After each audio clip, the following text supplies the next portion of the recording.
is going to be a little dry compared to my last one. I don't have any stories about, psychotherapy orgies or anything this time. This is about how to investigate cults, and I hope I don't put you to sleep because it's pretty technical. My book, Get the Facts on Anyone, which is in its 3rd edition, is for sale out in the bookstore here. And I encourage you, if you are really interested in investigating a particular cult, to get that book, because there's so many things in there that I simply will not be able to cover today. I'm going to try and give you an overview of how to investigate an individual cult. Some groups have been investigated ad infinitum, and just about everything is known about them that anybody is going to know. But there are 3,000 to 5,000 cults in the United States, and many more overseas, and a lot of them have not been looked at all by anyone. The first step is to gather as much documentation about the group as you can as quickly as possible. Here are the sources that I suggest you go to first. People who watch cults, either individuals or groups, such as the AFF, will have either clippings files or the online equivalent. Like Rick Ross has a website where it lists hundreds of cults, and there's thousands of articles that he has scanned in and put on his website, and also there are links to other places which have these articles.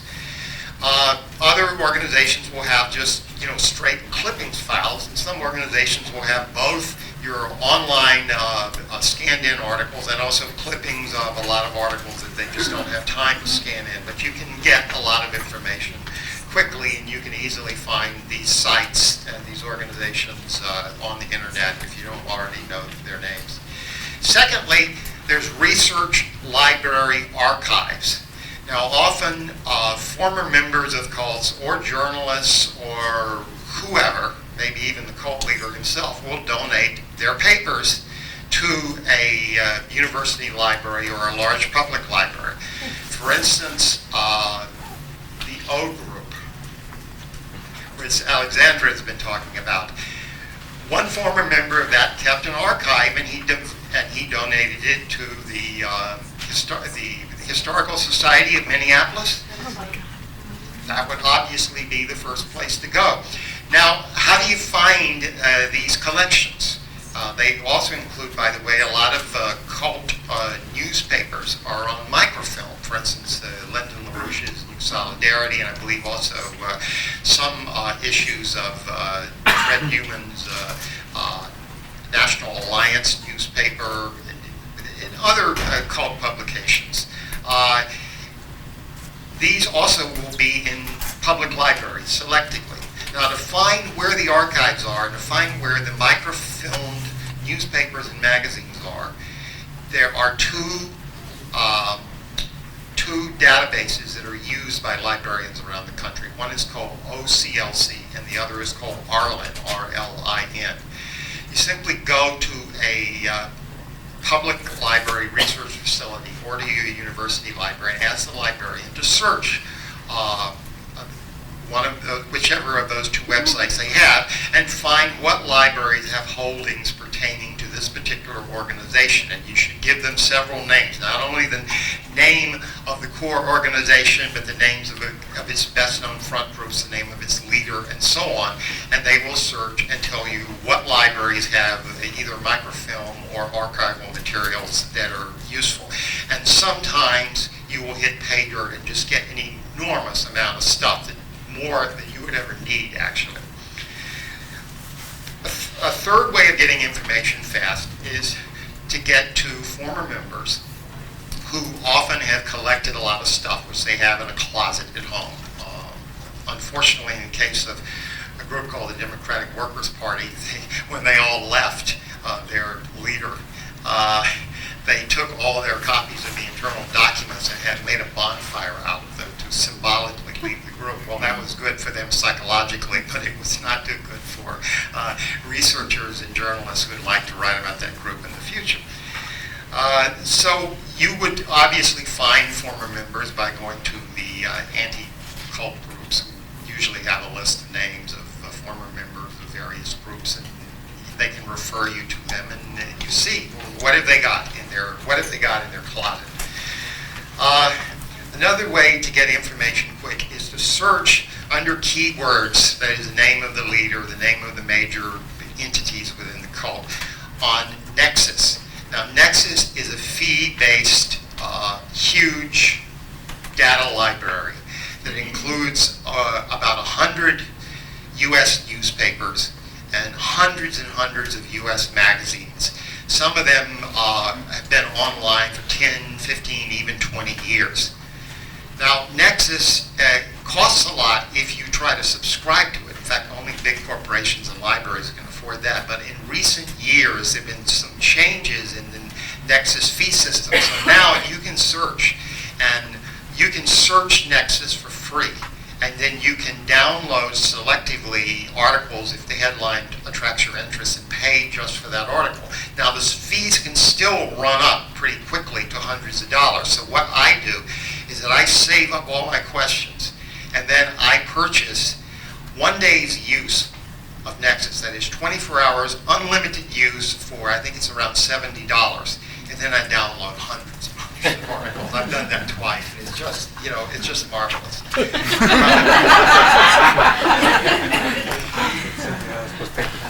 Another thing is to go to the cult's website if it has one. And, the Humanites, for instance, have all kinds of websites for their different organizations, and you can really find out a lot there. Now, unfortunately, the websites change as the line of the organization changes, or as their tactical situation vis-a-vis their allies and their enemies changes. They're going to change the content of the website. So what you're seeing now may not be as interesting as what you would have seen 1 year or 2 years or 3 years ago. Fortunately, there is a way to partly get around this, and that is that there is a website called, I think it's called Web Archive, and it has something called the Wayback Search Engine. And what it does is that it goes to where snapshots of the web have been taken at various times in the past, and these are preserved. And so Wayback goes and finds those past snapshots, and so there you can see what the cult's line was on their website 2 years ago. Another way to get the information fast is to go to google.com. Now, Google is not going to get you into the fee-based old newspaper databases. I mean, you may get articles in newspapers going back 6 months or a year, but you want to go back earlier than that. You're not going to get that on Google, except in peculiar cases like where a particular article has been put on, an anti-cult website, an article maybe from the New York Times 3 years ago, and the Times didn't bother to complain about it, so it's there. In various ways that individual articles can be obtained that are ordinarily obtained through a fee-based service. But most of the fee-based stuff you're not going to get on Google. But Google is constantly changing. And now, recently, Google has started to include PDF files, which it didn't in the past. Now, a lot of PDF stuff is still not available, but you're getting more on Google than you would have gotten a year or two ago, and you definitely should use it. Now, when you use Google, don't just go to google.com and you do ordinary Google search, but there's some specialized searches there too. One of them is called Google.newsgroup, or Google Newsgroup. It's not .newsgroup, it's the Google Newsgroup. You click on that and you're getting all of the news groups where people discuss various subjects, and they may be where some people were discussing, did you ever hear about this group, this particular cult, what's it like? And then an ex-member will say something about it, denouncing it, and somebody who's still in the group will say something good about it, and somebody else will come in and they'll have all these discussions, and the stuff isn't necessarily very accurate, but it enables you to get in touch with people who at least claim to have knowledge. So it's very useful. Another thing is on Google there's an images feature. where you can search all the images on the internet. Now, I went on there the other day, and I looked for Lenora Fulani of the Fred Newman cult, their figurehead. There were about 30 pictures of her. You know, and of course, if you go to each of the sites where the picture is, you know, there's going to be information there. Then I tried Lyndon LaRouche, and there were about 90 pictures of him. Then I said, I'm going to try Dennis King. So I tried Dennis King. There were 200 pictures, but they weren't of this Dennis King. They were of Dennis King, the great Broadway actor of the 1940s. Okay, so one other way here of getting information fast and getting names of the various entities that are within a particular cult, that is, their various business fronts and political fronts and so on, and also getting the names of cult members. And that is from election campaign financial filings. Now, there's something called Tray.com, Tray.com, which is a version of the Federal Election Commission files, where you can look up a person's name and see every candidate that they have contributed to going back to the late 1970s. And you can look up every campaign since the late 1970s. This is every campaign for federal office, not just for the presidency. Every campaign for federal office, and you see who contributed to it. And I believe you're able to see who the vendors were for the campaign. There's just a tremendous amount of material there, and anything that you don't find there, you can that's not on the web, but you think that is relevant, you can get from the Federal Election Commission by you don't even have to make a Freedom of Information request. You just call them up and ask for the stuff. In fact, don't mention the Freedom of Information Act, because that will only slow down the process. Just say, I want this stuff, and they charge you a certain amount per page. It's a relatively small fee. And so you can get just on an organization that has been active in politics, running candidates or a PAC or something like that, you can get enormous amounts of information, enormous number of names of people, of vendors, of debtors, of creditors and everything, just either on the line or through in paper form from the FEC. Likewise, state and city election boards also have information about election campaigns, the filings the candidates have to do, their financial filings, their filings of contributors, and so on. And in New York State, both the state elections and the New York City elections, it's all available online. And just we who have been investigating the Newmanites have found an incredible amount of material there. Of course, if a cult does not participate in electoral politics, this is not going to be very useful to you. But to my mind, the most dangerous political cults in America are those who do participate in election politics, and therefore this is another way of gathering that information. All right, now you've gathered this vast wealth of information. Now we get systematic about it, of how to put all this information together, create a database, and pierce the corporate veil. Because remember, a large number of these organizations basically are white-collar criminal enterprises. And if you pierce the corporate veil and follow the flow of the money, then you got a handle on this group. Now, I want to make it clear, not all cults, certainly not all new religious movements, and certainly not all sectarian groups are involved in illegal activity. But a large percentage of the groups that AFF is concerned with are criminal enterprises, and that's why I think piercing the corporate veil is such a good thing to do.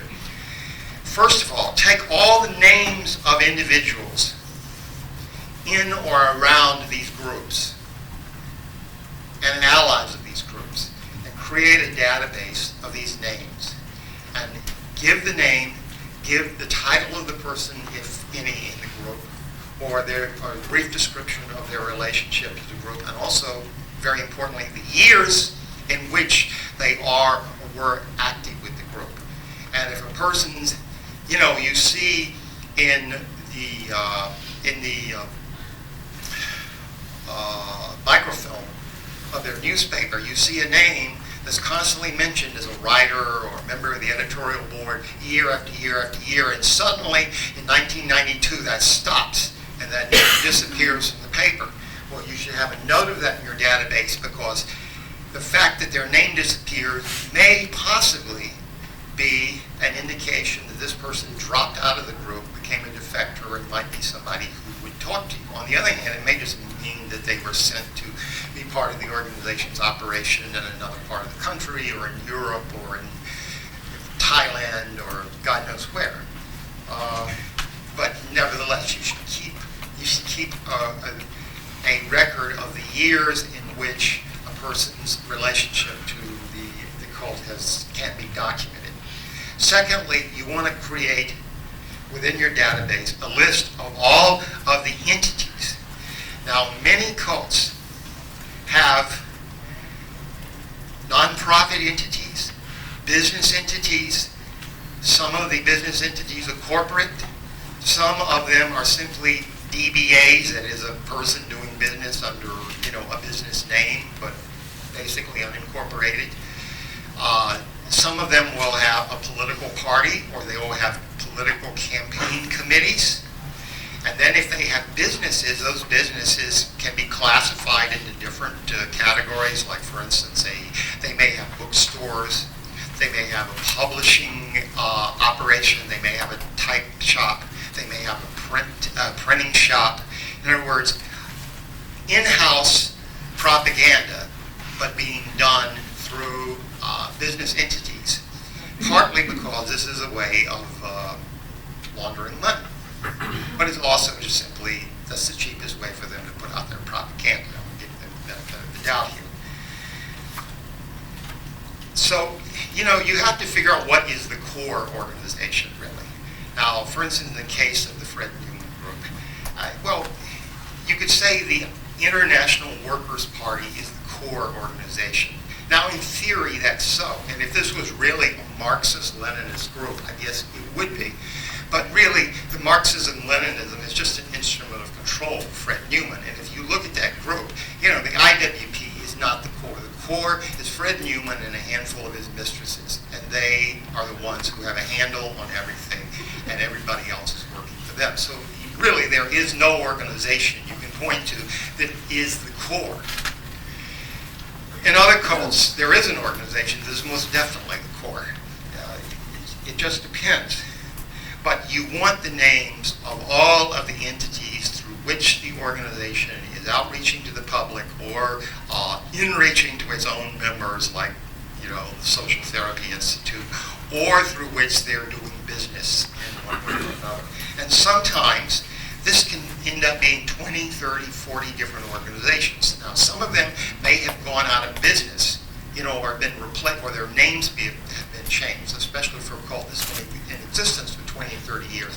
But in your database, you want to list all those names, including the ones that are no longer active, because the ones that are no longer active will have had officers who now are officers of other entities. And so by having a historical database, you're able to show the connections and show how everything is centrally controlled and has been centrally controlled over a period of years.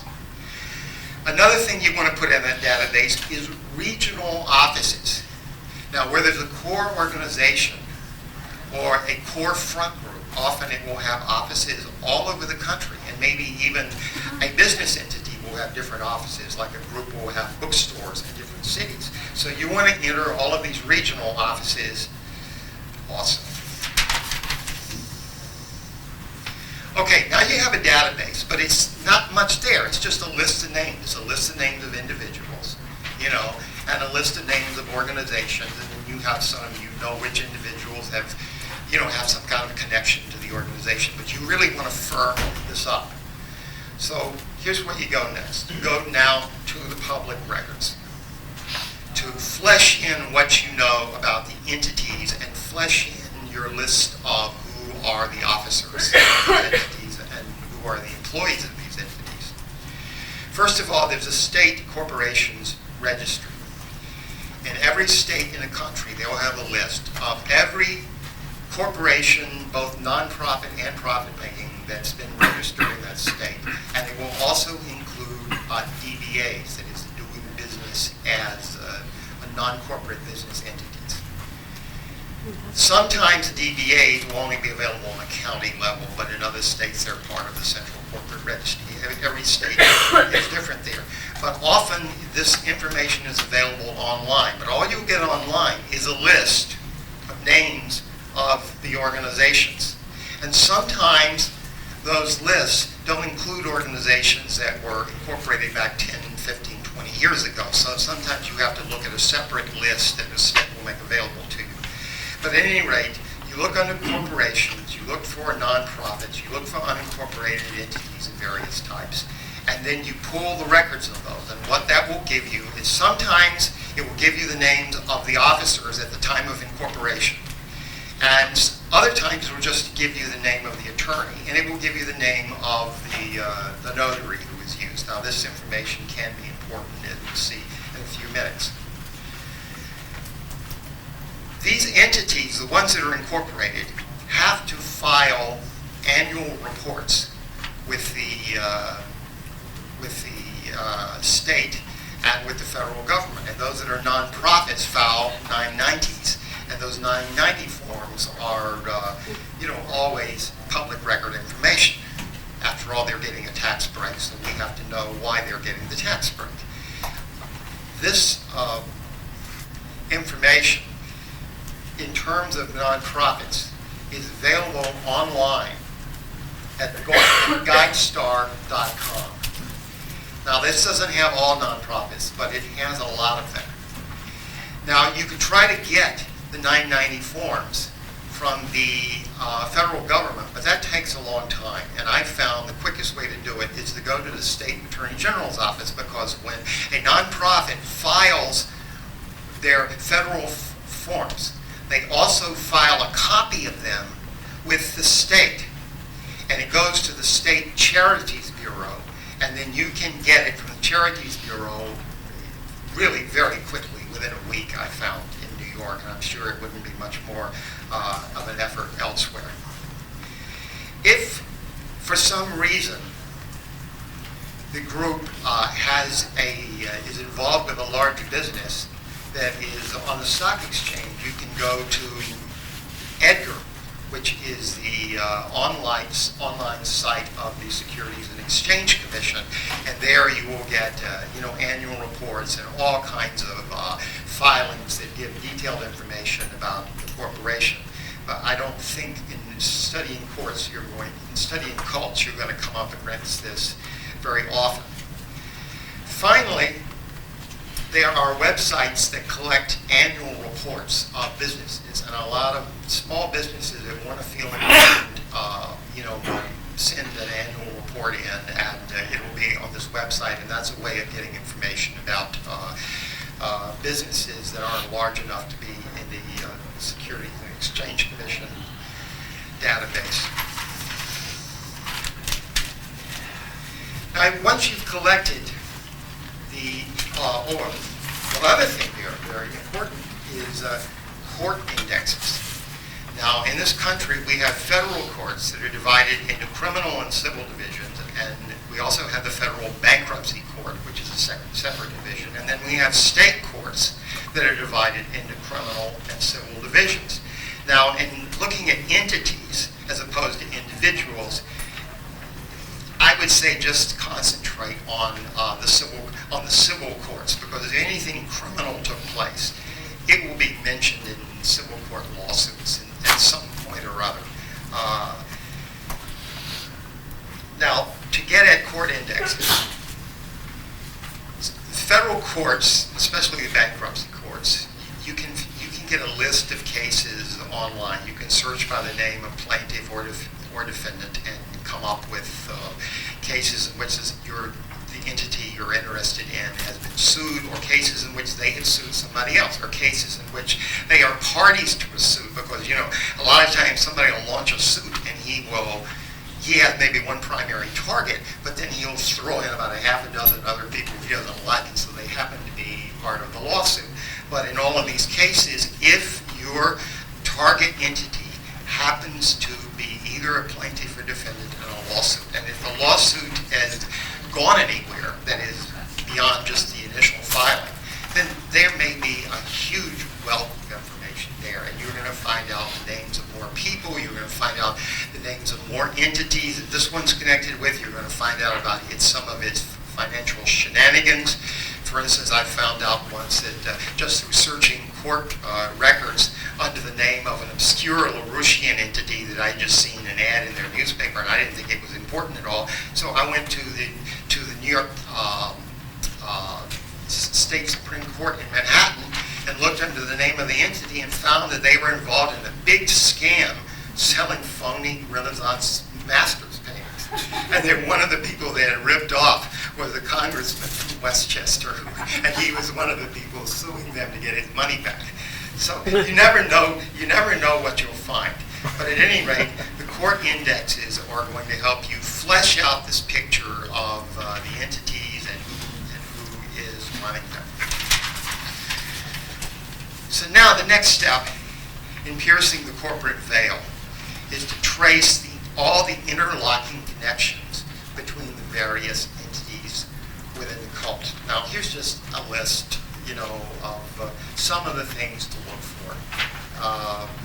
And if you're tempted to write all this down, I have a copy of something I wrote on investigative reports a few years ago, and I list all of these things. So those people who are really, really interested, I have a few copies here I'll give you.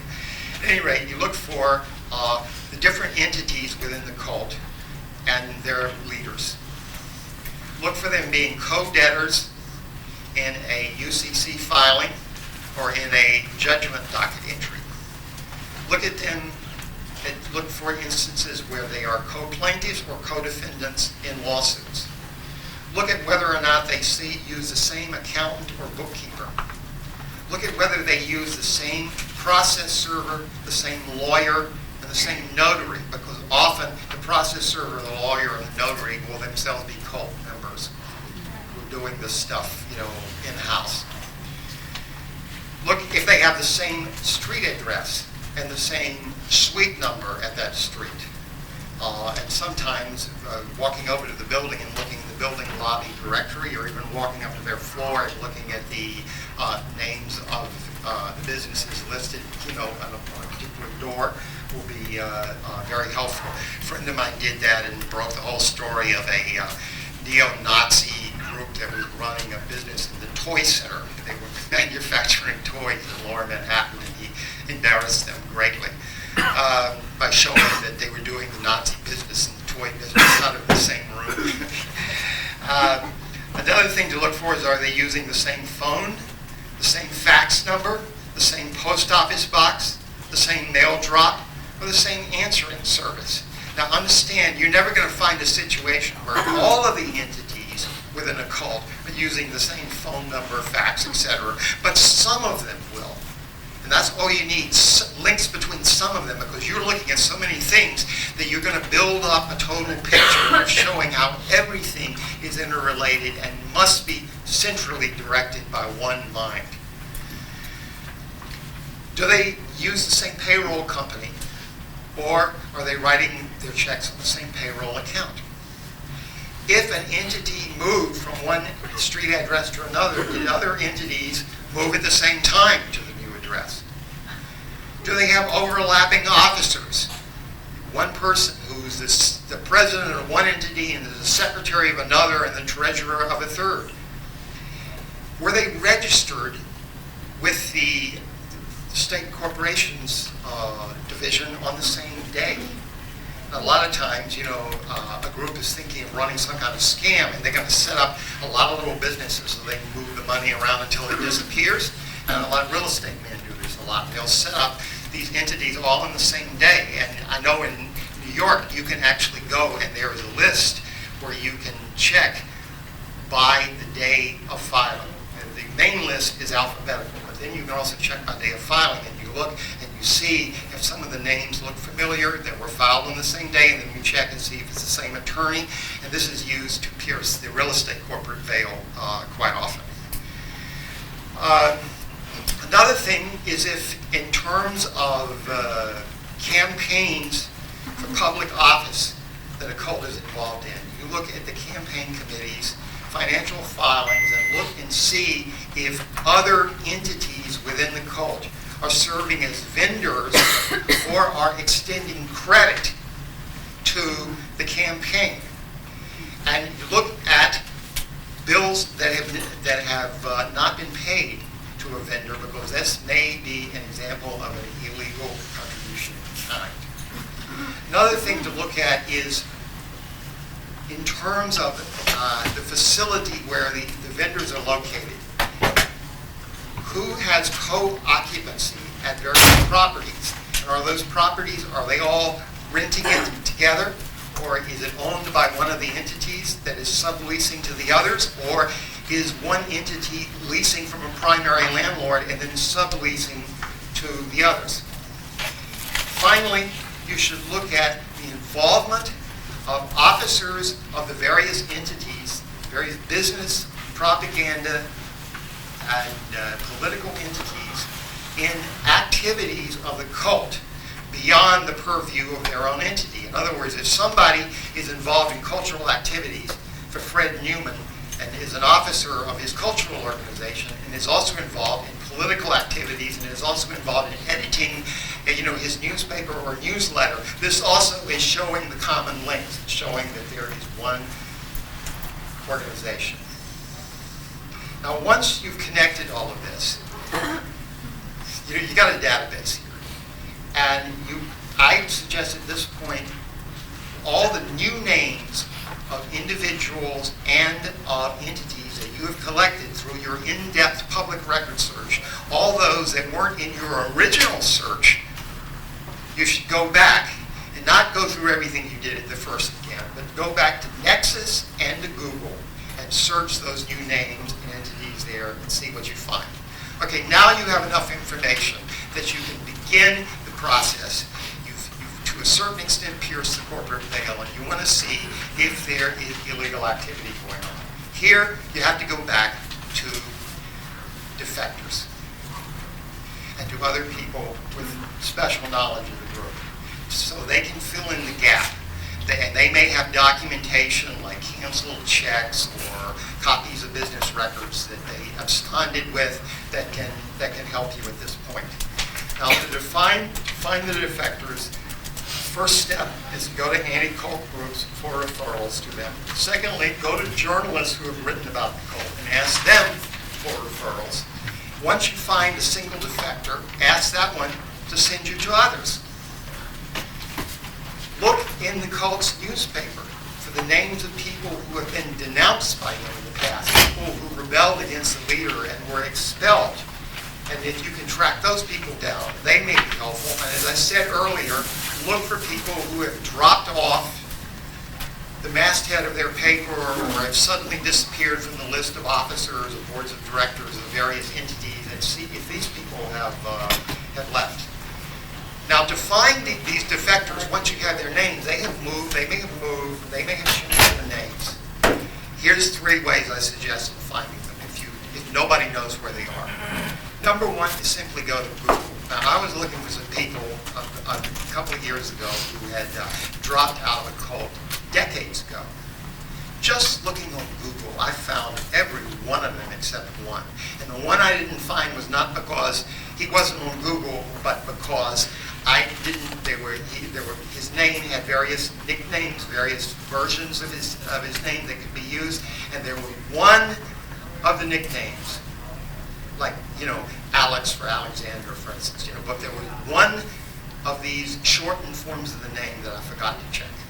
And that's why I didn't find the person, then I found them later. But Google can really, Google is not going to tell you the person's address, but it will tell you enough about them, like maybe where they work or where they recently worked or or the church they're in or something like that, so that then you can make a few phone calls and find them. But if you're stumped and you want to just find them directly, then I found of all the online telephone directories, www.anywho.com is just about the best. And that one you can do reverse searches, you can do all kinds of different searches, and it's very easy. Now, what is that one again? also, Anywho. Yeah. What's that? What was the site website? Anywho.com. Anywho. A-N-Y-W-H-O. Now, a lot of people have unlisted phone numbers, but they may have an unlisted phone number, but they may be listed in court indexes, or they may be listed in bankruptcy indexes, or they may be listed, there's all kinds of public lists that they can be on. Now, one of many commercial databases that help you to search through all the public records to find people with unlisted phone numbers is ussearch.com. And there, if you're going to save up, if you're looking for a lot of people, you save up, and then you purchase unlimited searches for one day. But you can also pay per search, it may be $10, $15, but I would save up and do it, pay $70, $80 and search for 12 people at once.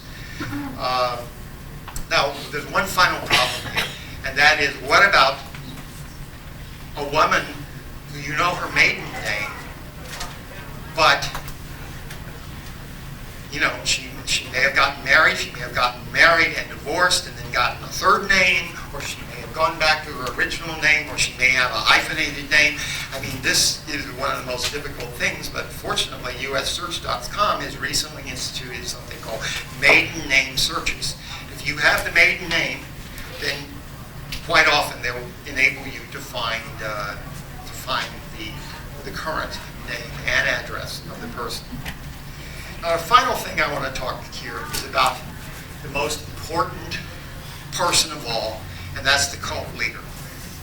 Cult leaders like to mythologize their past, present either a sanitized version of their past or fantastical stories that they made up about their great feats. For instance, Gino Parenti, who was the leader of the Nattlefitt cult, who died several years ago. And Gino claimed to be a Mexican-American who had been shot he limped, and he said he limped because he had been shot in a leg in a shootout with the Texas Rangers when he was organizing farm workers. And he said before that, he had been involved with various guerrilla movements in El Salvador and Nicaragua, and he'd gone to Cuba, and he had been involved in all kinds of things. Well, the fact of the matter is, Gino Parenti was not a Mexican-American. His real name, as I found out from the cops on Long Island, was Jerry William Doughton. He was a Norwegian-American from Minneapolis. He was never in a shootout with the Texas Rangers. His gimpy leg came from bone disorder that went back to his childhood. All of this stuff he had never been in. I talked to his wife and his daughter. He'd never been in Nicaragua or El Salvador. This was all a fantasy that he had made up in order to facilitate control of his followers.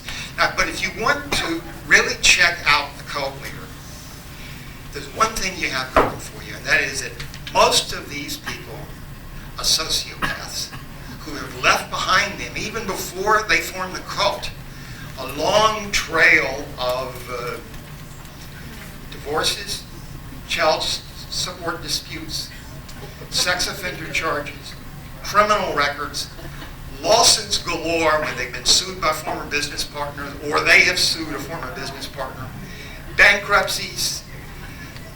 It's going to be there. I have to say that Lyndon LaRouche's life was clean before he formed his group. Because he just did not engage in any controversy or illegal activity. That came later once he began to develop a lust for power. But a lot of other cult leaders, have very, very sleazy pasts. It depends on the individual. I don't want to say, all cult leaders are criminals and sociopaths. Some of them are just people who, they got into a situation, their followers started to worship them, it got out of control. And somebody like Jim Baker, for instance, of PTL, I don't think he set out to be a cult leader or even to do anything illegal. He just got, he got swept up in a situation. And there's people like that I would not include them here on this list. However, if you got somebody who's been sued, has been suing other people, who's committed crimes that have hurt victims, who's beat up his ex-wife, and all of this other stuff, what does that mean? That means this person has enemies. And you go to the people that they have done wrong to in the past, and that way the true story of their life unravels, and it gives you a powerful weapon to use in convincing people that this guy or this woman is not who he or she says they are. Well, you know something? I think I've come to the end of this very technical presentation. I thought there was something more, but I now see a blank page. Now, listen, whenever I am working on explaining how-to stuff, my technique about it is to think of, the most ideal form that an investigation can take. And I once did a manual on community organizing. And what is the ideal form if you could totally mobilize a community to accomplish a certain issue? And I got this from reading a great philosopher called Karl von Clausewitz, who in his book On War, he talks about total war. Not because total war exists, but because total war is a concept that enables you to think most clearly about the limited wars that really do exist. So here we're talking about, in terms of investigating, called a total investigation. Now, you're not going to do everything that's on this list. Maybe if you gave me, like a half a dozen investigators, and we went after a large cult, we could probably do this in a few months. You're not going to do all of this. Do as much of it as you feel is reasonable.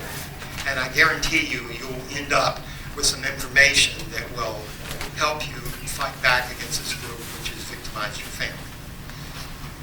Okay, Dad, the questions now. Yes, sir. The group I mentioned has no name, so I'd focus on the leader. I found at least six aliases, but to look for criminal activity, do you not have to know which specific district court was the scene of a procedure and go there? And how do you find out where it was, Well, which district court? if you know the state, it depends on the nature of the crime. Misdemeanors sometimes are not public record. Every state is different. Felonies, generally a public record. If you know the state, I think there will be a central registry that you can search through. There's in my book, I give a lot of detail about searching criminal records, and also there's a manual put out by BHB Publications in Tempe, Arizona, and they have marvelous books on searching public records, and one of them is about searching criminal courts, because every state and every county is different, and you just can't, it's hard to generalize. Okay. Yes, is there a way to find out in terms of people are being sued, in reference to a psychology code, a lot of times the insurance companies require that the record be sealed. Is there any way to search that? I would think that would be readily available. Well, the degree to which verdicts can be sealed, or agreements, if there is agreement made out of court, the judge will say, look, you people, save us the cost of a jury trial. Go settle it out in the hall. They go settle it out in the hall. There was no trial. Then that settlement is going to be sealed if the parties want it to be sealed. And of course, that only takes one party to want it to be sealed. So generally, that will be sealed. Is there any way to access those? Well, I guess if you filed a RICO suit against one of the parties, then maybe, you could, under discovery, get that information. I'm not sure. Yes? For people that are newer getting out of cults... Can you talk a little louder? Oh, for people that are newer getting out of cults and they're not quite ready to do a full search, do you recommend them just at least writing down what they remember before it gets fuzzy? Write down what you remember, and if you brought documents with you when you left, do not like keep them and or give them to an archive, or give them to AFF, or just so that the stuff's around, so it's preserved, because you never know when somebody's going to need it. Social Security numbers, is that still possible somehow? Yeah, if in my book I have a whole chapter on, Okay, I've got it. primary identifiers, including social security numbers, date of birth, and everything. There's various ways of getting that. One thing I didn't mention here was about garbology. If you know what data compound puts their garbage out on the street, then as long as it's out on the street and it's no longer on their property, because you don't want to get caught trespassing. Drive around an hour before the garbage truck and pick it up, throw it, and throw it in your car trunk and go home. And, set up an area, put on a mask, and go through it. You'll be surprised what you find. I mean, in terms of social security numbers, if somebody gets something from their health insurance company, some little notice, and they throw it out, well, the health insurance company usually uses the social security number as the identifier. So that's just one of many things that can be done. Yes. When you said about like a long trail of divorces and lawsuits, and whether somebody beat up their wife and stuff, how would you go about finding, like, what would you go on the internet to do to find like 40-year-old divorces and things like that?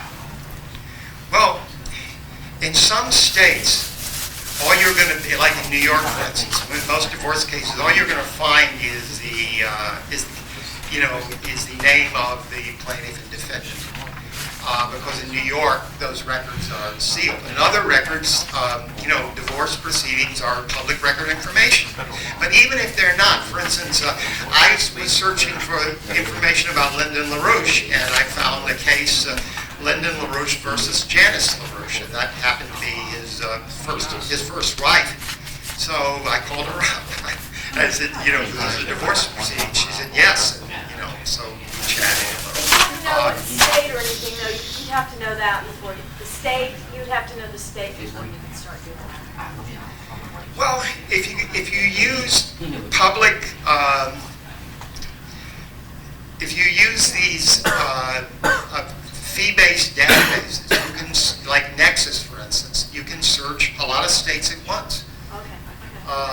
And you can search them back a certain number of years. But if a divorce was many years ago, it may not be. See, the online indexes of court cases may go back only 10 years. And if somebody was divorced 15 or 20 years ago, then you're going to have to go to that courthouse and pull the records, which in that case may be on microfilm or maybe on some kind of old computer printout books, old records. Again, in my book, Get the Facts, I have a lot of information about searching old records, pre-computer records. Any more questions? Yeah, what about groups that are no longer in existence and the cult leader has changed the name and no longer is I don't want to say findable, because we tried to research the leader of our sons group, which no longer exists, we think. And we run into dead end after dead end after dead end. I mean, where do you go? I have information on her, but she doesn't exist. You're not talking about Marlene Dixon, are you? No. Okay.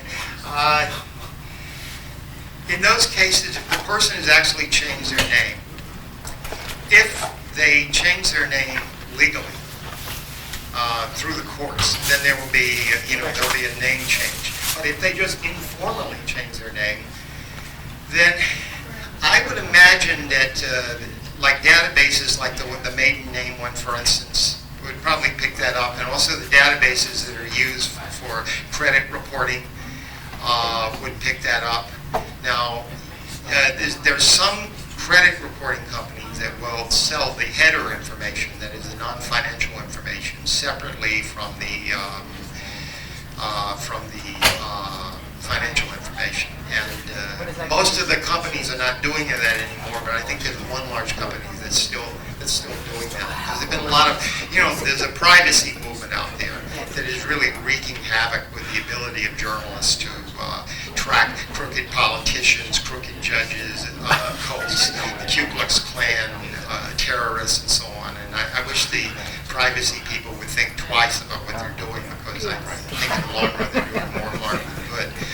But if somebody has just changed their name and moved, it's a lot like finding a fugitive. And again, I have a chapter on that in my book that goes into some detail about possible things you can do. You won't always succeed, but it's when that person changes their name. They had a bank account before that. They had credit cards before that. They have to move that money around, and if they're going to move it, they're going to have to use both names in moving it. And so there may be some way of getting that down. How do you Yes. find out about bank accounts, like maybe in other countries and things like that? Is there About bank accounts in other countries, I don't know anything. Like doing investigating in America. Bank information is not really, private investigator can't find that stuff without making pretext phone calls. Nobody here is like, it's really verging on illegal activity, and you have to be an expert at that, who learns it over a period of years to learn it right. And a lot of the people doing that are like ex-cops who know the law very well, and I would not recommend trying to get bank information. You can get one legal way of getting some bank information, of course, is through garbology. Because people do throw out, I don't know why, but they throw out their bank records without shredding them. And so that's one possibility. There's probably in my book a couple of other suggestions on how to get bank information. Oh yes, if a person's been sued, or if they're suing somebody, and let's say they say, damages were done to me, and then the defendant says, prove it, and then they make a motion for discovery that the plaintiff has to turn over his bank records to prove that he was injured by the activities of the defendant. And in those cases, sometimes some of that information then will be cited in various legal filings in the case. Usually documents turned over in discovery are not put as part of the public record, but not only will possibly some of that bank information be cited in the attorney's filings in the cases subsequent to discovery, but also there may be a deposition held where the plaintiff is asked under oath by the lawyers for the other side about this or that detail of his financial affairs, and he has to answer those questions. The judge orders him to answer those questions. So then, if the deposition is made part of the court record, and generally depositions are made part of the court record, then you're going to get a lot about their bank account at some point in the past, although not at the present, but at the point of the deposition. You will learn something about their finances at that point. Don't you have to pay quite a bit to get like a deposition or the minutes of the court proceeding, different court proceedings and things like that? Well, often the depositions are the court reporter makes a copy that's filed, that's filed with the court as part of the public record. That's not true with all depositions, but it's true a lot of the time. And so all you got to do then is just pay for the cost of Xeroxing, the deposition from the court record. Yes. Corporation IRS forms available, For nonprofits. or just for nonprofit? However, corporations do file annual reports that profit-making corporations. I'm not sure how much is in those reports. I've only worked with those in a year. I don't think there's a hell of a lot there. But certainly with a nonprofit, there's a considerable amount of information. Yeah, they'd have to fund. Of course, they don't. It's like, cults are notorious for, like getting around those types of petty little laws. It's just, They're mundane details. okay, are we done? Yeah. That's it? Thank you. Thank you.